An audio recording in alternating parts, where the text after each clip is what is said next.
બાબુલાલ પંડ્યા દધલિયાના વતની છું.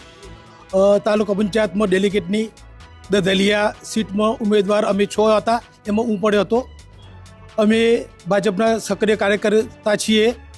છેલ્લા સુધી મારી વાત આખા ગામમાં આજુબાજુ બધી જગ્યાએ મારું નામ જ લેવાતું હતું અને બધા લોકો ચાહીને અમારું ગામ એટલા ઉત્સાહ હતો કે અમે બધા એક થઈ અને ચૂંટણી લડત અને સારું પરિણામ આવત.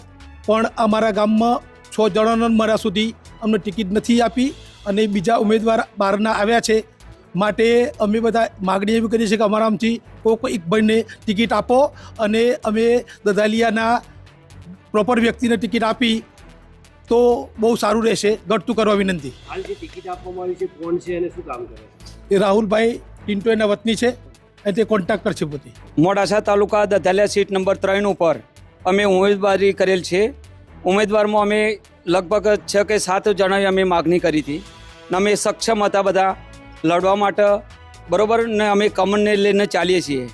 છતાંય અમારા ઉપરથી નેચરથી અમારા કોઈનું પણ નામ આપ્યું નથી. દધાલિયા ને આયાત ઉમેદવાર લાયા છે.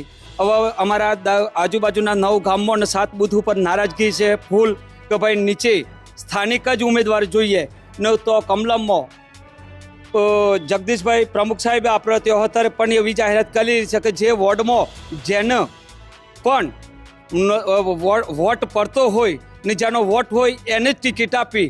છતાંય કઈ રીતે શું થયું છે એની અમને ખબર નથી. પણ અમારી એટલી બધી લાગણી દુભાઈ છે તો અમારે લાગણીનો માન રાખી ને જો ટિકિટનો ફેરફાર કરે ને અમારે એવું નથી 7-8 જે અમે કેન્ડિડેટ સ્થાનિક છીએ એમાંથી ગમે તે એક ઉમેદવાર જાહેર કરો અમે બતાવી લેશું. હું દધાલિયાનો રહેવાસી છું. અત્યારે કમલમની અંદર અમે એ રજૂઆત કરવા માટે આવ્યા છીએ કે તાલુકા પંચાયતની દધાલિયા સીટ ઉપર બહારનો ઉમેદવાર મૂક્યો છે. એ જગ્યાએ દધાલિયાના 5 થી 6 ઉમેદવારોએ તાલુકા પંચાયતની સીટ લડવા માટે માગણી કરવી હતી. પણ વરિષ્ઠ લેવલથી દધાલિયાના જે 5 થી 6 ઉમેદવારોએ સીટની માગણી કરી હતી એને અવગણીને બહારના ઉમેદવારને અહીંયા થોપી દેવામાં આવ્યો છે. એનો દધાલિયા ગામ વિરોધ કરે છે અને આ બાબતે કંઈ પણ ઘટતું કરીને સીટની અંદર ફેરફાર કરી આપવા માટે અમે અરજ કરવા માટે અહીંયા કમલમ મોડાસા ખાતે ઉપસ્થિત થયા છીએ. તમને આ જગ્યાએ કમલમ આવ્યા છો તો તમને કોઈ મળ્યું અહીંયા? કમલમની અંદર અત્યારે કોઈ સત્તાધીશ છે નહીં. હમણાં પ્રમુખ સાહેબ જે ભીખાજી ઠાકોર છે એમને ફોન ઉપર વાત થઈ તો એમને અત્યારે ખાલી સાંત્વન આપ્યું છે કે હું આવું છું.